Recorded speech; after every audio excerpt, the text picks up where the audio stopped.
તાલુકાના Karamsad railway overbridge ઉપર શુક્રવારની રાત્રે સીએનજી અલ્ટો કાર ડિવાઈડર સાથે અથડાઈને પલટી ખાઈ જતા કારમાં આગ ફાટી નીકળી હતી। આગમાં નડિયાદના એક 35 વર્ષીય યુવક બળીને ભડતું થઈ ગયો હતો। જે બનાવ અંગે મોડી રાત્રે વલ્લભ વિદ્યાનગર પોલીસે અપમૃત્યુની નોંધ કરી વધુ તપાસ હાથ ધરી છે।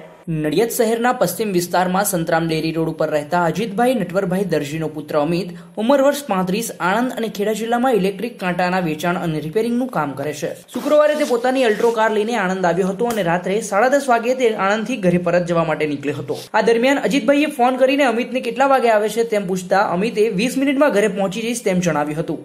દરમિયાન તેઓ કાર લઈને સોજિત્રા રોડ પરથી પસાર થઈ રહ્યા હતા ત્યારે જનતા ચોકડી નજીક કરમસદ બ્રિજ ચડતી વખતે રાત્રિના 11:15 વાગ્યાના સુમારે તેઓએ કાર પરથી અચાનક જ કાબુ ગુમાવતા કાર ડિવાઈડર સાથે અથડાઈને 2 થી 3 પલટી ખાઈ જતા તેમજ સીએનજીની પાઇપલાઇન ફાટી જવાની સાથે સ્પાર્ક થતા કારમાં આગ ફાટી નીકળી હતી અને કારના દરવાજા સેન્ટ્રલ લોકના કારણે ખુલી નહીં શકતા કાર ચાલક અમિત કાર પલટી ખાતા કારમાંથી બહાર નીકળી શક્યો ન હતો અને જોતજોતમાં કાર આગની લપેટમાં લપેટાઈ જતા અમિત આગમાં બળીને ભડથું થઈ ગયો હતો।